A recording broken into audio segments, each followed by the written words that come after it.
Covid ചവച്ചരഞ്ഞ ഈ ഭൂമി, ചവച്ചു തുപ്പിയ ഈ ഭൂമി, ഗൾഫ് യുദ്ധം ചവച്ചു തുപ്പിയ ഒരു രാജ്യം, ആ രാജ്യത്തിനെ തിരിച്ചു പിടിക്കാൻ എണ്ണയേക്കാൾ ഊർജമുള്ളൊരു സാധനമുണ്ട്, അതാണ് സ്നേഹം.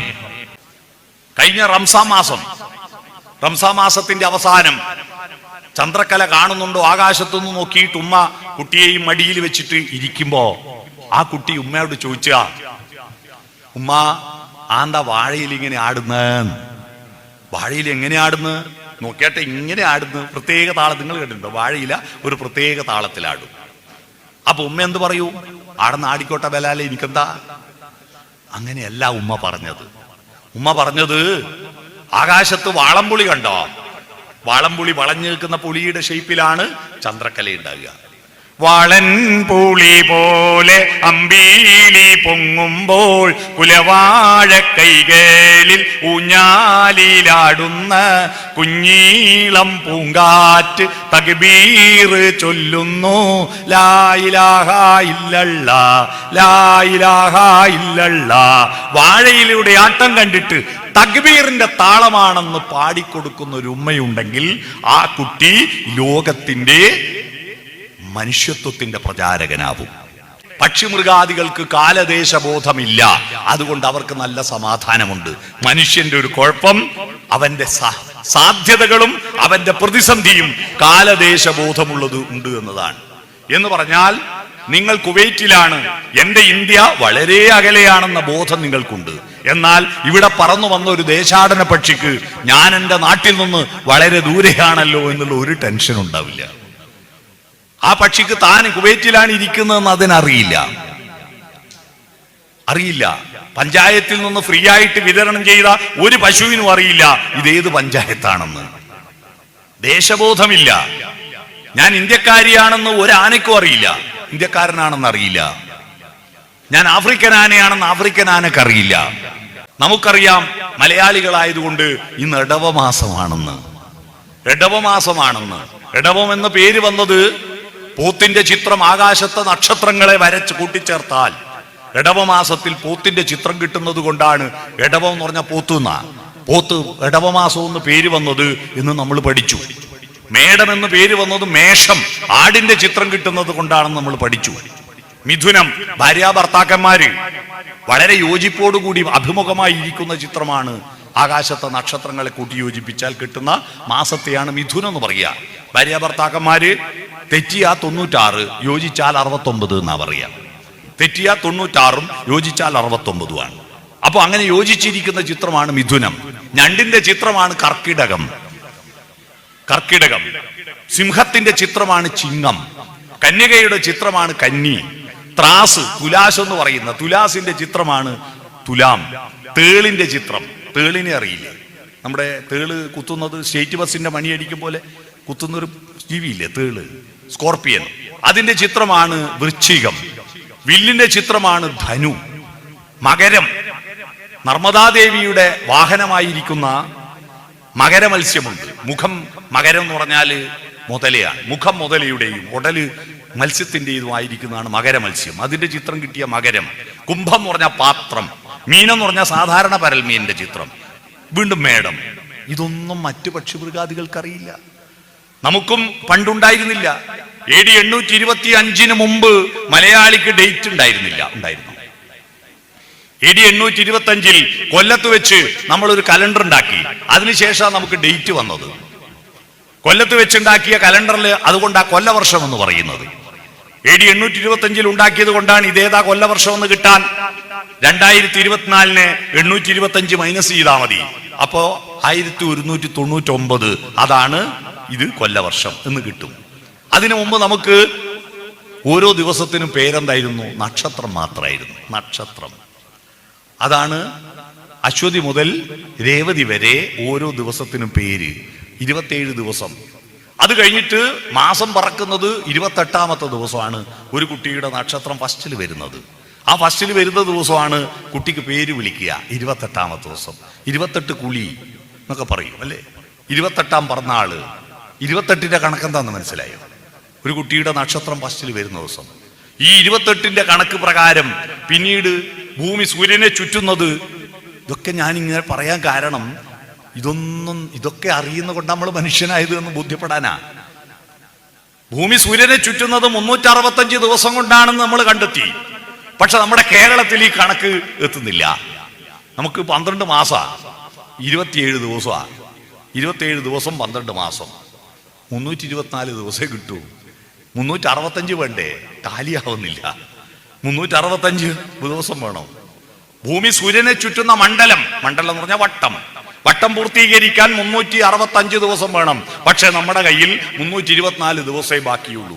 അപ്പൊ പിന്നെ ഇത് പൂർത്തീകരിക്കാൻ ഈ കുറവ് വരുന്ന ദിവസം അതിന് വേറൊരു മാസം ഉണ്ടാക്കി. ആ മാസം 365 മൈനസ് 324 സമം 41. അതാ മണ്ഡലമാസം. അത് ഈ 41 ദിവസം മണ്ഡലകാല വ്രതമില്ലേ? അങ്ങനെ ഈ മണ്ഡലകാലം 41 ദിവസം വന്നത്. അങ്ങനെയാ 365 ഫുള്ളായി കിട്ടിയത്. അതിനു മുമ്പ് നമുക്ക് പറഞ്ഞ ആളുകൾ മലയാള മാസവും നക്ഷത്രവും നോക്കിയിട്ടാ. 80-ന് മുമ്പ് ജനിച്ച മലയാളികൾക്കെല്ലാം 3 ജന്മദിനം ഉണ്ടാവും കേട്ടോ. ഒന്ന് ഒറിജിനൽ ഇംഗ്ലീഷ് തിയറി, പോർച്ചുഗീസുകാർ 1500-ാം ആണ്ടിൽ കൊണ്ടുവന്ന ഇംഗ്ലീഷ് ഗ്രിഗോറിയൻ കലണ്ടർ പ്രകാരമുള്ള തീയതി. അതാണ് ഒന്ന് ജന്മദിനം. അത് മുനിസിപ്പാലിറ്റിയിലും പഞ്ചായത്തിലും രജിസ്റ്റർ ചെയ്തിട്ടുണ്ടാവും. പക്ഷെ ആ ഡേറ്റ് പലർക്കും അറിയില്ലായിരുന്നു. രണ്ടാമത്തത് മലയാള മാസം നക്ഷത്രം, അതേ അറിയൂ. അന്നാ പിറന്നാൾ ആഘോഷിക്കുക. മേടമാസം മകനക്ഷത്രത്തിലെ എൻ്റെ അമ്മ അമ്പലത്തിൽ പോവും. അന്നേ പായസം വെക്കൂ. അന്നാണ് ജന്മദിനം. മൂന്നാമത്തത് LP സ്കൂളിലെ ഹെഡ് മാഷ് നിശ്ചയിച്ച ദിവസം. LP സ്കൂളിലെ ഹെഡ് മാഷ് സ്കൂളിൽ ചേർക്കാൻ വേണ്ടി അന്ന് പോയി. തൊടിക്കളം GLP സ്കൂളിൽ പോയപ്പോൾ അന്നത്തെ നെട്ടൂർ കുഞ്ഞിരാം മാഷ് എൻ്റെ അച്ഛനോട് ചോദിച്ചു, നാരായണ എപ്പോഴാ ഇവനെ പ്രസവിച്ച്? അപ്പൊ അച്ഛൻ പറഞ്ഞു, പൊരളിമലയിൽ പൊനംകൃഷി നടത്തിയ, പൊരളിമല എന്ന് പറഞ്ഞാൽ പഴശ്ശിരാജാവിന്റെ ആസ്ഥാനമായ പൊരളിമലയിൽ പൊനംകൃഷി നടത്തിയ കൊല്ല ഇവനെ പ്രസവിച്ചത്. അതേത് കൊല്ല പൊനംകൃഷി നടത്തിയത്? അത് കണ്ണവം പാലത്തിന്റെ കണ്ണടഞ്ഞിട്ട് വെള്ളപ്പൊക്കം ഉണ്ടായ കൊല്ല പ്രസവിച്ചത്. ഇതെവിടുന്ന് മാഷക്ക് മനസ്സിലാവും? മാഷ് അവസാനം ജൂണിൽ സ്കൂളിൽ ചേർക്കണമെങ്കിൽ മിനിമം മെയ്യിലെങ്കിലും പ്രസവിക്കണ്ടേ? അതുകൊണ്ട് മെയ് 4 നിന്റെ ജന്മദിനം എന്നൊക്കെ നിശ്ചയിച്ചു. മെയ് 4 അതെന്റെ സ്കൂൾ രജിസ്റ്ററിൽ വന്നു, SSLC ബുക്കിൽ വന്നു. ഞാൻ ഫേസ്ബുക്ക് അക്കൗണ്ട് തുടങ്ങുമ്പോൾ ഡേറ്റ് ഓഫ് ബർത്ത് കൊടുക്കേണ്ടത് മെയ് 4 കൊടുത്തു. മെയ് 4 കൊടുത്തു. ഇപ്പൊ നോക്കുമ്പോൾ മെയ് 4 എനിക്ക് സുഹൃത്തുക്കളെല്ലാം ജന്മദിനാശംസകൾ വരും. ഞാനത് മുഴുവൻ പരേതനായ നെട്ടൂർ കുഞ്ഞിരാം മാഷുടെ പാതാരവിന്ദങ്ങളിലേക്ക് ഫോർവേഡ് ചെയ്യും. കാരണം അത് അയാൾ നിശ്ചയിച്ചതാ. മനസ്സിലായോ? അയാൾ നിശ്ചയിച്ചതാ എന്ന് പറഞ്ഞാൽ കാലബോധം എന്ന് പറയുന്ന ഒരു സാധനം നമുക്കുണ്ട് അല്ലേ? പക്ഷിമൃഗാദികൾക്ക് ജനുവരി ഇല്ല. ജാനുവസ് എന്ന ദേവതയുടെ പേരിലാണ് ജനുവരി ആരംഭിച്ചത്. ജാനുവസ്. ഈ ഭൂമിയിലുള്ള മനുഷ്യരെല്ലാം ഒറ്റ വംശമായിരുന്നു എന്നതിന് ഒരു തെളിവ് ഞാൻ തരട്ടെ. ഒരു തെളിവ് ഞാൻ തരാം. നമ്മൾ സംസ്കൃത ഭാഷയാണല്ലോ ഭാരതത്തിലെ പുരാണ ഇതിഹാസങ്ങളെല്ലാം എഴുതിയത്. സംസ്കൃത ഭാഷയാണ്. എന്നാൽ ഗ്രിഗോറിയൻ കലണ്ടറിൽ എങ്ങനെയാ സംസ്കൃത ഭാഷ വന്നത്? ഗ്രിഗോറിയൻ കലണ്ടറിൽ സംസ്കൃത ഭാഷയുണ്ട്. എങ്ങനെ? September, October, November, December. കേട്ടില്ലേ? സെപ്റ്റംബർ 7, ഒക്ടോബർ 8, നവം 9 നവംബർ, ദശം 10 ദശംബർ, ഡിസംബർ. ഇതെങ്ങനെ? സംസ്കൃത വാക്ക്, സംസ്കൃതത്തിലെ എണ്ണം ലാറ്റിൻ ഭാഷയിലും ഗ്രീക്ക് ഭാഷയിലും വന്നു. അന്വേഷിച്ചിട്ടുണ്ടോ? രസകരമായ അനുഭവമാണ്. അന്വേഷിച്ചപ്പോഴാണ് നമുക്ക് മനസ്സിലാകുക അവരും നമ്മളും എല്ലാം ഉണ്ടാക്കിയത് ഇതിന്റെ അടുത്താ ഇറാഖിലെ യൂഫ്രട്ടീസ് ടൈഗ്രീസ് നദികളുടെ മധ്യത്തിലെ മെസപ്പൊട്ടോമിയൻ സംസ്കാരത്തിൽ നിന്ന് ഉടലെടുത്ത് പടിഞ്ഞാറോട്ട് പോയവര് കിഴക്കോട്ട് വന്നവരും ആണ് ലാറ്റിൻ ഭാഷയും സംസ്കൃത ഭാഷയും ഉണ്ടാക്കിയത്. ആ ഒരു ബന്ധത്തിന്റെ ചരിത്രമാണിത്. പക്ഷേ സെപ്റ്റംബർ 9-ാം മാസത്തിനാ സെപ്റ്റംബർ എന്ന് പേര് വന്നത്. അങ്ങനെയാണെന്നറിയോ? ഗ്രിഗോറിയൻ കലണ്ടറിൽ പണ്ട് 10 മാസമേ ഉണ്ടായിരുന്നുള്ളൂ, 12 മാസം ഉണ്ടായിരുന്നില്ല. അപ്പൊ ചാന്ദ്രമാസങ്ങൾ ആരംഭിച്ചപ്പോ ചന്ദ്രൻ ഭൂമിയെ ചുറ്റുന്നത് 12 മാസം തവണ ചുറ്റുന്നു എന്ന് കണക്ക് കണ്ടെത്തി. അതും കൃത്യമൊന്നുമല്ല. ആ കണക്ക് കണ്ടെത്തിയപ്പോ 2 മാസം എക്സ്ട്രാ കൂട്ടാൻ തീരുമാനിച്ചപ്പോ അന്നാരാണോ ഭരിക്കുന്നത് അവരുടെ പേരിൽ മാസം ഇട്ടു. അന്ന് ഭരിച്ചത് ജൂലിയസ് സീസർ ആയതുകൊണ്ട് 1 മാസത്തിന് ജൂലൈ എന്ന് പേര് കൊടുത്തു. അദ്ദേഹത്തിന്റെ തൊട്ട് മുൻഗാമിയായ അഗസ്റ്റ് സീസറിന്റെ പേര് കൊടുത്തു. അടുത്ത മാസത്തിന് ആഗസ്റ്റ് കൊടുത്തു. ജൂലൈയും ആഗസ്റ്റും ഉണ്ടായി. ജൂലൈയും ആഗസ്റ്റും വരുന്നതിന് മുമ്പ് ജനുവരി, ഫെബ്രുവരി, മാർച്ച്, ഏപ്രിൽ, മെയ്, ജൂൺ 6-ാം മാസം. ജൂലൈയും ആഗസ്റ്റും ഇല്ലാതെ 7-ാം മാസമായിരുന്നു സെപ്റ്റംബർ. മനസ്സിലായത്? സപ്തം 7, അഷ്ടം 8, ഒക്ടോബർ 8-ാം മാസം. നവം 9, 9-ാം മാസം നവംബർ, ദശം 10 ഡിസംബർ, 10-ാം മാസം. ഉണ്ടോ? എന്തൊരു ബന്ധമാണ്, എന്തൊരു ബന്ധമാണ്! ഈ കാര്യങ്ങളെല്ലാം അറിയുന്നവർ നമ്മൾ മാത്രമാണ്. കാലബോധം. രണ്ടാമത്തത് ദേശബോധം. ഈ കാലബോധം പഠിക്കുന്നത് എന്തിനാണെന്നറിയോ? ഹിസ്റ്ററി പഠിക്കുന്നവർ മനസ്സിലാക്കുക, ഏത് കൊല്ലാണ് ആ പാനിപ്പത്ത് യുദ്ധം നടന്നത്, ഏത് കൊല്ലാണ് 1-ാം ലോക മഹായുദ്ധം നടന്നത് എന്ന് എന്തിനാ നമ്മൾ പഠിക്കുന്നത് എന്ന് നമ്മൾ ഹിസ്റ്ററി പഠിക്കുമ്പോൾ പലപ്പോഴും ദേഷ്യം വന്നിട്ട് പറഞ്ഞിരുന്നില്ലേ? മനുഷ്യനാവാനാണ് ചരിത്രം പഠിക്കുന്നത്.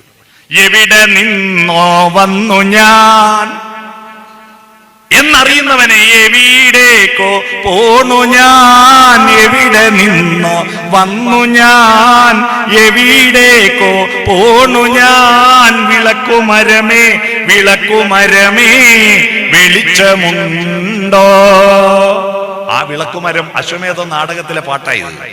കുഷ്ഠരോഗി പാടുന്ന പാട്ട് കേട്ടിട്ട് നാടകം കണ്ടവരെല്ലാം കരുതി സ്ട്രീറ്റ് ലൈറ്റ് കത്താത്തത് കൊണ്ട് പാടുന്നതാണ് കുഷ്ഠരോഗി എന്ന. വിളക്കുമരമേ വെളിച്ചമുണ്ടോ. ആ വിളക്കുമരത്തിന്റെ വെളിച്ചമാണ് ഈ കുവൈറ്റിൽ ഇപ്പോൾ കത്തിക്കൊണ്ടിരിക്കുന്ന ഈ ഗാന്ധി സ്മൃതി സംഗമത്തിന്റെ വെളിച്ചം. ആ വിളക്കുമരം മഹാത്മാഗാന്ധിയാണ്. ആ വിളക്കുമരം മഹാത്മാഗാന്ധിയാണ്. മഹാത്മാഗാന്ധി എന്ന വിളക്കുമരം, ബുദ്ധൻ എന്ന വിളക്കുമരം, രവീന്ദ്രനാഥ ടാഗോർ എന്ന വിളക്കുമരം, വിവേകാനന്ദ സ്വാമികൾ എന്ന വിളക്കുമരം, ശ്രീനാരായണ ഗുരു എന്ന വിളക്കുമരം, വക്കം അബ്ദുൽ ഖാദർ മൗലവി എന്ന വിളക്കുമരം. ഈ വിളക്കുമരത്തിന്റെ വെളിച്ചത്തിലാണ് ഭാരതം മുന്നോട്ട് പോയിക്കൊണ്ടിരിക്കുന്നത്. ആ വിളക്കുമരത്തിന്റെ ഇവിടെ നിന്ന് വന്നു എന്നറിഞ്ഞില്ലെങ്കിൽ നമ്മൾ മനുഷ്യരല്ല. കാലബോധം നമുക്ക് വേണം. ഞാൻ 10-ാം ക്ലാസ് പഠിക്കുമ്പോ അക്ബർ ചക്രവർത്തിയുടെ ഭരണപരിഷ്കാരങ്ങൾ 1.5 കവിയാതെ ഉപന്യസിക്കുക എന്നൊരു ചോദ്യം ഉണ്ടായിരുന്നു. എല്ലാവർക്കും ദേഷ്യം വരുന്ന ചോദ്യമാണ്. 1.5 പേജ് തകർക്കാൻ അക്ബർ നല്ല നല്ല ഭരണപരിഷ്കാരങ്ങൾ കാഴ്ചവെച്ച ചക്രവർത്തിയായിരുന്നു. അദ്ദേഹത്തിന്റെ ഭരണപരിഷ്കാരങ്ങൾ ലോകത്തിൽ ഏറ്റവും മികച്ചതായിരുന്നു. അദ്ദേഹത്തിന്റെ ഭരണപരിഷ്കാരങ്ങളെ പറ്റി ലോകത്തിൽ പലരും നല്ല നല്ല അഭിപ്രായങ്ങൾ പറഞ്ഞിരുന്നു എന്ന്. തിരിച്ചും മറിച്ചും മോശം ഉണ്ടായിരുന്നില്ല, നന്നായിരുന്നു എന്ന് 1.5 പേജ് തകർക്കും. ഒന്നും ഉണ്ടാവില്ല അതിൽ. അപ്പം പേപ്പർ നോക്കുന്ന മാഷ് 1.5 പേജ് തികച്ചിട്ടുണ്ടെങ്കിൽ 8-ൽ ഒരു 6 മാർക്ക് തരും. അങ്ങനെയായിരുന്നു. ഈ ഇങ്ങനെയുള്ള നിരർത്ഥകമായ ചരിത്രം പഠിച്ചിട്ടാണ് നമുക്ക് അബദ്ധം പറ്റിയത്. ചരിത്രത്തെ നമ്മളുമായി കണക്ട് ചെയ്ത് പഠിക്കണം. ഞാൻ ഏത് നാട്ടിലാ ജീവിക്കുന്നത്, ആ നാടിന്റെ ചരിത്രം പഠിക്കണം. ഞാൻ ജനിച്ച നാടിന്റെ ചരിത്രം പഠിക്കണം. ലോകം കീഴടക്കിയ ബ്രിട്ടീഷുകാരുടെ ഏറ്റവും വലിയ സമ്പത്ത് എന്താണെന്നറിയുമോ? അവരുടെ ചരിത്രബോധമാണ്. അവരുടെ ചരിത്രബോധം. എല്ലാ വീട്ടിലും ഒരു പുസ്തകം ഉണ്ടാകും. 1000 കൊല്ലം മുമ്പ് വരെ ആ കുടുംബത്തിന്റെ ചരിത്രം ആ പുസ്തകത്തിൽ ഉണ്ടാവും. നമ്മുടെ കുട്ടികൾക്ക് അപ്പൂപ്പന്റെ പേരറിയുന്ന എത്ര കുട്ടികളുണ്ട്? അമ്മുമ്മയുടെ പേര്, ഉപ്പാവേന്റെ പേരറിയുന്ന എത്ര കുട്ടികളുണ്ട്? അറിയില്ല. ഈ തുടർച്ചയില്ലെങ്കിൽ പിന്നെ മനുഷ്യനില്ല. ഞാനെന്ന് പറയുന്നത് ഞാൻ ഒറ്റക്കല്ലല്ലോ. ഞാനെന്ന് പറയും എന്റെ സംസ്കാരം ചരട് പോലെയാണ്. ചരടിന്റെ പ്രത്യേകത, നൂലിന്റെ പ്രത്യേകത, അത് പിരിച്ചു പിരിച്ചു നീട്ടാവുന്നതാണ് നൂല്. എത്രയും നമ്മുടെ സംസ്കാരം അങ്ങനെയാണ്. എന്റെ സംസ്കാരം ഞാൻ ഒറ്റക്ക് പിരിച്ചതല്ല. എന്റെ അമ്മ പിരിച്ചതിന്റെ, അച്ഛൻ പിരിച്ചതിന്റെ ബാക്കിയാണ് ഞാൻ പിരിച്ചത്. അവരുടെ അച്ഛൻ പിരിച്ചതിന്റെ ബാക്കിയാണ് അവര് പിരിച്ചത്. എന്റെ അച്ഛൻ നാരായണക്കുറുപ്പ് പിരിച്ചതിന്റെ ബാക്കിയാണ് ഞാൻ പിരിച്ചത്. ഓരോ അച്ഛൻ എടവന നാരായണ നമ്പ്യാർ പിരിച്ചതിന്റെ ബാക്കിയാണ് ഞാൻ പിരിച്ചത്. ഓരോ അച്ഛൻ കോളാരി കേളപ്പ നമ്പ്യാർ പിരിച്ചതിന്റെ ബാക്കിയാണ് ഓർ പിരിച്ചത്. ഓരോ അച്ഛൻ തോലമ്പ്ര പൈതൽ നമ്പ്യാർ പിരിച്ചതിന്റെ ബാക്കിയാണ്. അത്രയും എനിക്കറിയാം. എൻ്റെ അപ്പൂപ്പന്റെ പേര് വരെ എനിക്കറിയാം. അവരെ ഞാൻ കണ്ടിട്ടില്ല, പേര് വരെ അറിയാം. അതിൻ്റെ അപ്പുറത്തുള്ള ആളുകളെ അറിയില്ല. നിങ്ങളെല്ലാവരും നിങ്ങളുടെ മക്കൾക്ക് നിങ്ങളുടെ അപ്പൂപ്പന്റെ പേരെഴുതിയ ഒരു പുസ്തകം കൊടുക്കണം. അമ്മൂമ്മയുടെ പേരെഴുതിയ ഒരു പുസ്തകം കൊടുക്കണം. കാരണം നിങ്ങളോടുകൂടി അവരെ ആർക്കും അറിയാതായി പോകും.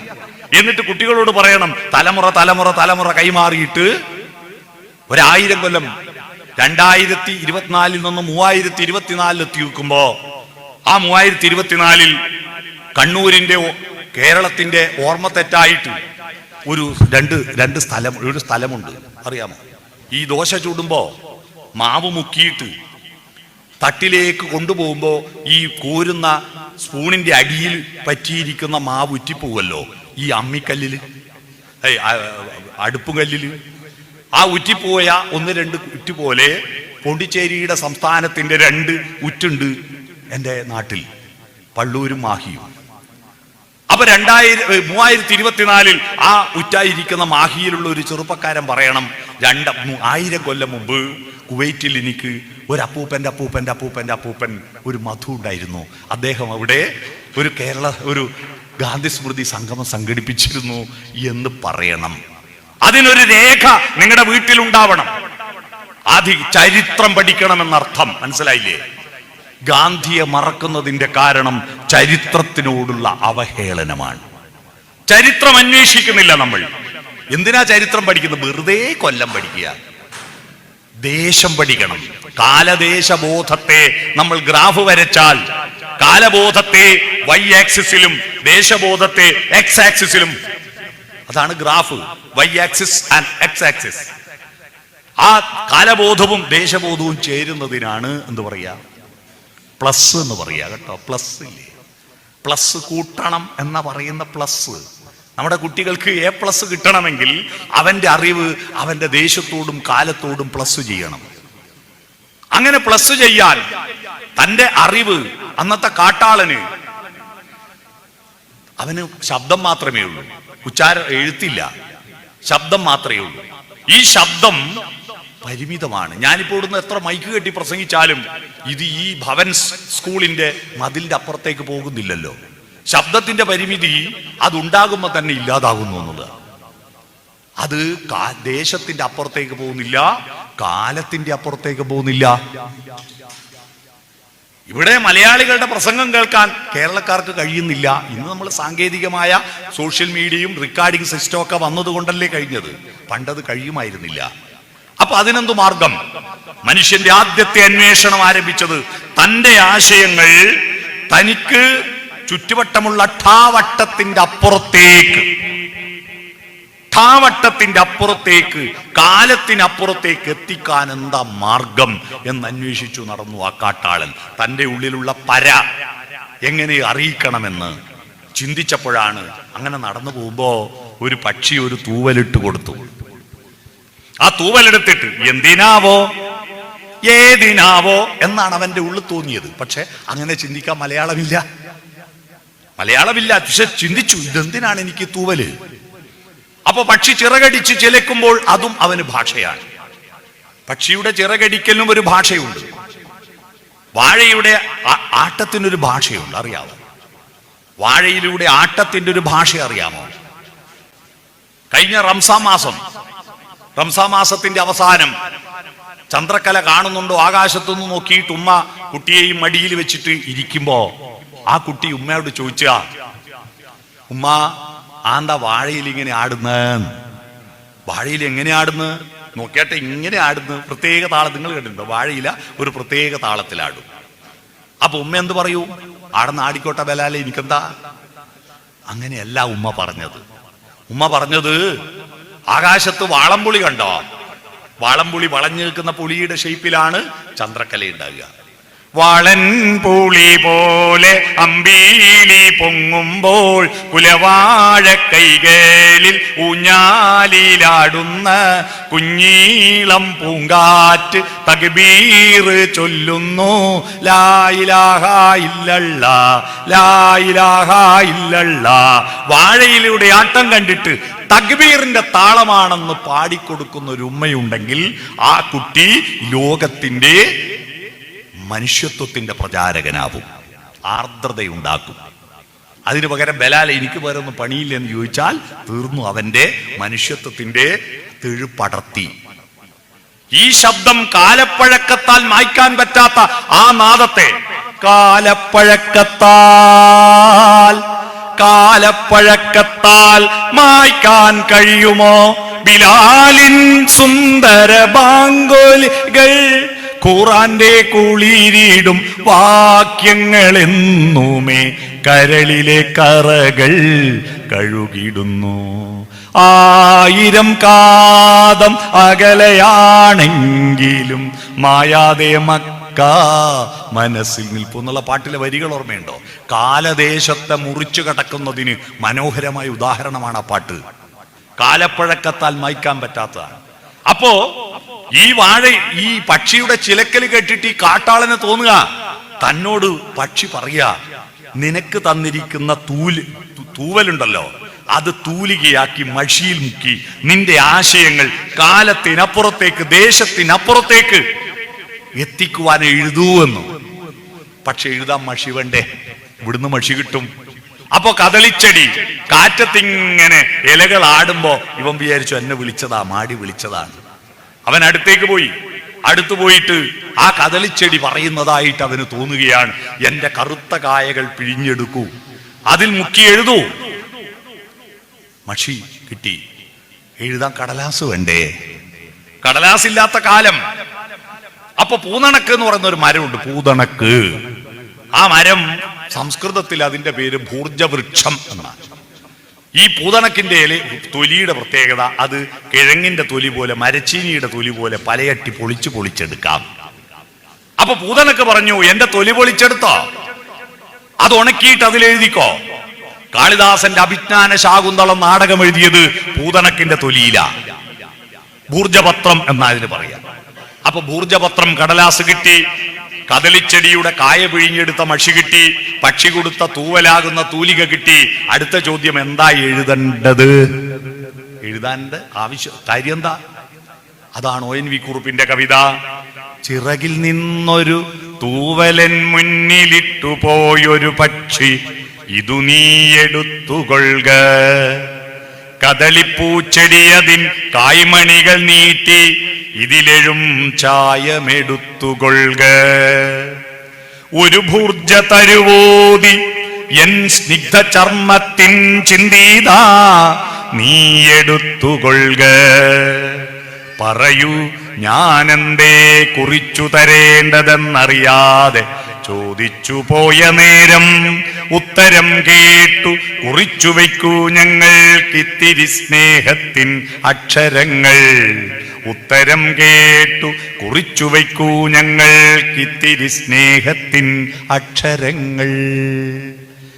ഒടുവിലെ പക്ഷിയുമേതോ ശരമേറ്റ് ഹൃദയനഭസ്സിൽ പിടഞ്ഞു വീഴ്കെ, ഇടവഴിയോരത്തെ കദളിപ്പൂച്ചെടി നിന്നൊരിടവുമിന്നെന്റെ മറവിയായി. ഒരു ഭൂർജവൃക്ഷവും ഏതോ പുരാണത്തിൻ ചിതൽ തിന്നൊരേട്ടിൽ പിഴുതടിഞ്ഞു. ഇനി എനിക്കെന്ത് തൂവൽ മഷി താളും, എന്തു ഞാൻ ആർക്കായി കുറിച്ചിടേണ്ടു? ഉത്തരം കേട്ടു എങ്ങു നിന്നോ, എല്ലാം ഒരിത്തിരി സ്നേഹത്താൽ വീണ്ടെടുക്കൂ. ഉത്തരം കേട്ടു എങ്ങു നിന്നോ, എല്ലാം ഒരിത്തിരി സ്നേഹത്താൽ വീണ്ടെടുക്കൂ.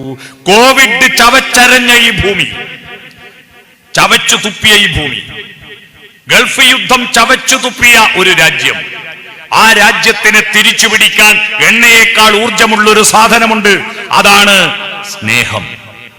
ആ സ്നേഹമാണ് ഈ പ്രസ്ഥാനത്തിന്റെ ഫിലോസഫി എന്ന് പറയുന്നത്. ആ സ്നേഹമാണ് ഇവരുടെ തത്വശാസ്ത്രം. അതാണ് ഇവരുടെ മാഗ്ന കാർട്ട. ആ സ്നേഹം കൊണ്ട് തിരിച്ചു പിടിക്കാനാവാത്തത് ഒന്നുമില്ല. അതാണ് ഗാന്ധിസം.